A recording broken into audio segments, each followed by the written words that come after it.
warahmatullahi wabarakatuh. Di sini aku mau menyampaikan resume dari materi yang aku dapat di hari pertama. Ada 2 materi yang aku pilih, yaitu tentang profil dari UIN Malang sendiri, yang kedua wawasan di bidang kemahasiswaan. Yang pertama, profil dari UIN Malang sendiri itu ada transformasi kelembagaan. Transformasi kelembagaan UIN Malang yang awalnya bernama Fakultas Tarbiyah IAIN Yogyakarta pada tahun 1961, lalu menjadi Fakultas Tarbiyah IAIN Surabaya pada tahun 1965, menjadi STAIN Malang pada tahun 1997, lalu menjadi UTIS Indonesia Students Islamic University pada tahun 2002, UIN Malang pada tahun 2004, dan yang terakhir dan tidak akan pernah berubah adalah menjadi UIN Maulana Malik Ibrahim Malang tahun 2019. Visi terwujudnya pendidikan tinggi integratif dalam memadukan sains dan Islam yang bereputasi internasional. Misi mencetak sarjana yang berkarakter ulul albab, menghasilkan sains, teknologi, seni yang relevan dan berdaya saing tinggi, memiliki kedalaman spiritual, keagungan akhlak, keluasan ilmu, kematangan profesional. Pendidikan di UIN Malang dalam bentuk integrasi antara pendidikan tinggi dengan pendidikan pesantren. Seluruh mahasiswa tahap pertama dan tahap kedua wajib bertempat tinggal di Mahat. Dan ini adalah salah satu ciri khas dari UIN Malang itu sendiri dengan kampus-kampus yang lain.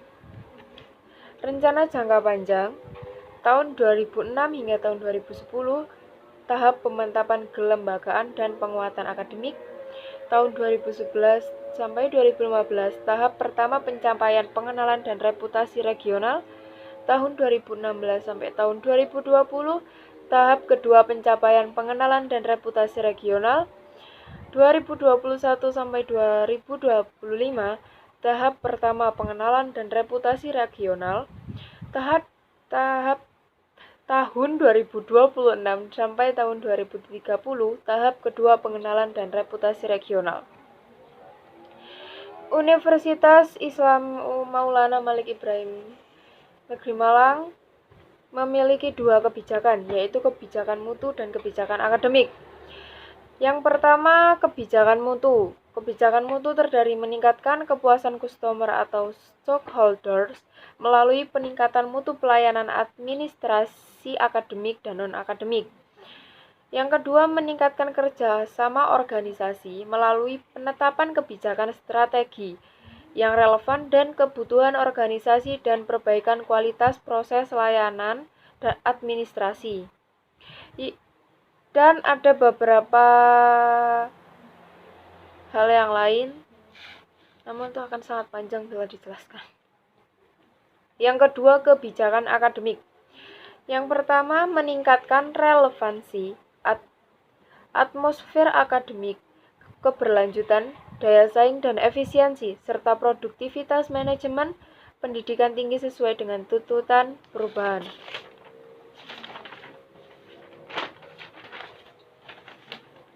Dan peraturan perundang-undangan secara berkelanjutan. Yang kedua, menyediakan konsepsi universitas secara komprehensif untuk mengelola dan mengembang tatanan perangkat keras, perangkat lunak, dan sumber daya manusia yang berkualitas sesuai dengan tugas dan fungsi universitas, serta menyusun perencanaan dan membuat keputusan yang cerdas untuk mewujudkan visi dan misi universitas. Dan ada banyak beberapa hal yang lainnya. Itu adalah resume saya untuk materi yang pertama. Kemudian resume saya untuk materi kedua, bidang kemahasiswaan. Kampus ini terkenal sejuk, nyaman, rindang, dan nyaman untuk belajar. Kampus ini berbeda dengan kampus-kampus lainnya, bahwasanya di sini mahasiswa dididik untuk memiliki mental spiritual, Mental spiritual yang pertama adalah berpikir ilmiah. Mahasiswa harus bertransformasi gaya belajar dari SLTA ke berpikir ilmiah. Dari umum menjadi keagamaan, mahasiswa harus bisa berpikir ilmiah, berpikir kritis, intelektual.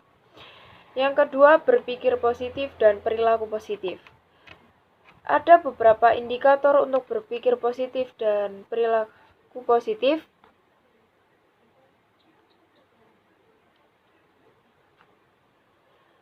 Yang pertama, tampil dengan gaya khas mahasiswa UIN Malang, yaitu dengan berbicara sopan, berpakaian sopan, berperilaku islami, dan lainnya.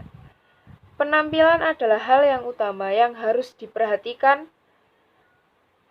Pakaian yang dipakai harus bernuansa islami, dan untuk laki-laki, usahakan rambut pendek dan jangan panjang. Ada beberapa solusi untuk meningkatkan kemampuan kemahasiswaan. UIN mengadakan 18 program. Banyak program akademik dan non-akademik. Program-program akademik seperti event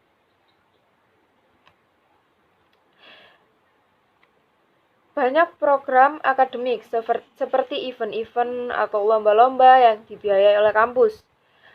Dan ada juga kegiatan non-akademik yang mahasiswa disarankan untuk ikut kegiatan intra atau ekstra. Intra sendiri terdiri dari Dema atau Dewan Mahasiswa dan Sema atau Senat Mahasiswa. Ini kegiatan akademik atau non-akademik ini mempengaruhi poin-poin kelulusan untuk mencapai gelar sarjana yang akan ditempuh. Di SKKM terdapat poin-poin non-akademik atau ekstra perkuliahan sebesar 250 poin, sehingga kalian harus sering-sering melakukan kegiatan ekstra atau intra. Jika ingin menyalurkan aspirasi, bisa lewat Senat Mahasiswa atau Dewan Mahasiswa. Untuk prodi juga bisa lapor kepada HMBS masing-masing. Materi yang selanjutnya adalah tentang Dema Universitas. Dema atau Dewan Eksekutif Mahasiswa Universitas adalah organisasi intrakampus sebagai lembaga eksekutif mahasiswa. Fungsi dari Dema Universitas adalah sebagai pelaksana program kemahasiswaan, sebagai lembaga yang mengkoordinasikan dan menginstruksikan pelaksanaan kegiatan kemahasiswaan di tingkat universitas. Lalu tugas-tugasnya melaksanakan program kerja organisasi yang ada, yang sudah disepakati oleh Sema Universitas atau Senat Mahasiswa Universitas. Mengkomunikasikan dan menginformasikan kegiatan kemahasiswaan di tingkat universitas, melaksanakan koordinasi dan sinkronisasi kegiatan kemahasiswaan.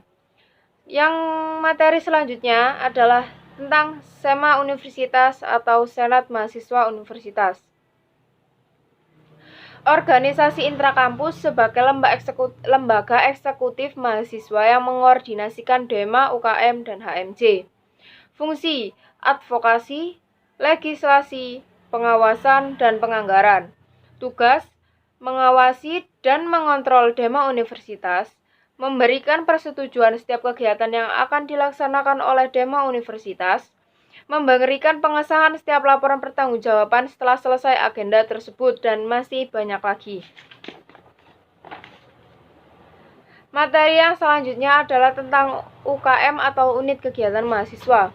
Terdapat 15 unit kegiatan mahasiswa, yaitu UKM Menwa diisi mahasiswa aktif sebagai mahasiswa yang terlatih entah kedisiplinan dan lainnya. UKM Pramuka menjadikan diri seseorang menjadi yang lebih berani dengan landasan nilai-nilai ketuhanan. UKM KSR PMI dibimbing langsung oleh PMI Kota. UKM PSM GGB, organisasi yang cukup muda dan berdiri pada 2015 dengan umur 6 tahun. UKM Seni Religius, lembaga otonom yang memiliki jalur koordinasi yang bergerak dalam bidang seni Islam. UKM Teater K2, organisasi yang bergerak di bidang seni terutama teater. UKM Mapala Tursina, kegiatan yang suka rekreasi dan eksplorasi. UKM Unior, organisasi yang berisi kegiatan olahraga. misal olahraga catur dan sebagainya. UKM Kopma PB, tempat menampung aspirasi tentang koperasi dan membangun jiwa kekoperasian. UKM Komus, organisasi yang bergerak di bidang musik dan event organizer, punya dua spesifikasi yaitu player dan non-player. UKM Taekwondo, berdiri sejak September 1995 setelah melewati masa untuk membuka ranting terpisah dengan UKM Brawijaya. UKM Jepret Club, organisasi fotografer atau dokumentasi. UKM Simfoni, berisi tentang berita dakwah Islami yang didukung musik pop zaman now atau organisasi penyiar seperti radio. UKM LKP 2M, organisasi yang berisi kajian, penelitian, dan keorganisasian. UKM UAPM Inovasi merupakan unit kegiatan mahasiswa yang bergerak di bidang jurnalistik. Materi selanjutnya yaitu kebangkitan bangsa menuju Indonesia yang tangguh. Di masa ini kondisi negara masih terjadi pandemi, namun situasi pandemi sudah mulai melandai. Belum ada obat untuk COVID-19, ada beberapa cara agar pandemi cepat mereda, yaitu dengan mempercepat vaksinasi dan menerapkan protokol kesehatan. Banyak warga di desa-desa orang meninggal karena kurangnya info tentang COVID-19. Dampak COVID-19 dalam sektor ekonomi, melemahnya daya beli dan hilangnya pekerjaan. Dalam sektor pendidikan, putus sekolah, kekerasan pada anak, dan resiko eksternal, lalu penurunan capaian belajar. Kebijakan di sektor pendidikan, bantuan data kuota internet, bantuan subsidi upah, bantuan uang kuliah tunggal, rumah sakit pendidikan, dukungan kepada relawan mahasiswa dan dosen, pentingnya kolaborasi heksahelix. Ini adalah yang selanjutnya adalah tentang pentingnya kolaborasi heksahelix. Kolaborasi heksahelix ini adalah model kolaborasi yang mampu menaikkan kelas sektor ekonomi, pendidikan, dan yang lainnya. 3 kekuatan pengubah dunia, yaitu mengikuti kemajuan teknologi, selalu memperdalam ilmu agama dan pasar. Peran dan peluang UIN atau PTKIN. Arus utama pengembangan teknologi digital, link and match dengan sektor industri, menjadi kekuatan sosio-teknopreneur, epicentrum ajaran agama inklusif. Menjadi generasi unggul harus memiliki yang pertama keagungan moral dan spiritual, gandrung ilmu pengetahuan, memiliki digital question, yang terakhir kesalehan atau peduli sosial. Materi selanjutnya adalah Conceptualizing the Moderation in the Context of Indonesia Islam. Berarab dan beragama di Indonesia dianggap sama, namun banyak orang lebih cinta Arab daripada negara sendiri, dan itu adalah tindakan kurang tepat. Berbagai atribusi dalam Islam untuk moderasi Islam. Yang pertama, 2 arus besar Islam, Sunni Islam vs Syi'i Islam, label sosiologi, Islam atau Muslim liberal, sekuler, pragmatis, dan lain-lain, kontemporer terkenal, Islam moderat, dan Islam Nusantara. Pertama, moderasi Islam atau Islam moderat. Definisi moderasi, secara wasatiyah, berarti jalan tengah, posisi tengah, berkeadilan. Secara terminologis berarti pemahaman atau praktek keagamaan yang menjunjung tinggi kesetaraan, keberagaman, toleransi dengan berpijak pada prinsip tawazun antara rasio atau logika, teks serta konteks. Yang terakhir, konteks moderasi di Indonesia. Kenapa moderasi relevan dan urgent di Indonesia? Karakter Islam sebagai agama rahmalil alamin yang menjunjung tinggi keadaban dan harmonis inter dan antar pemeluk agama. Yang kedua, ideologi bangsa Pancasila dan moto Bhinneka Tunggal Ika dan sebagainya. Middle Eastern dan Global Issues. Isu-isu politik yang terkait dengan Timur Tengah dan politik global dapat mempengaruhi pemahaman dan sikap keberagaman masyarakat Indonesia, serta mengganggu agenda moderasi Islam seperti konflik Palestina vs Israel dan yang lainnya. Sekian adalah resume yang telah saya buat. Apabila ada kurang informasi atau salah-salah kata atau salah-salah penulisan, saya mohon maaf secara pribadi yang sebesar-besarnya. Wassalamualaikum warahmatullahi wabarakatuh.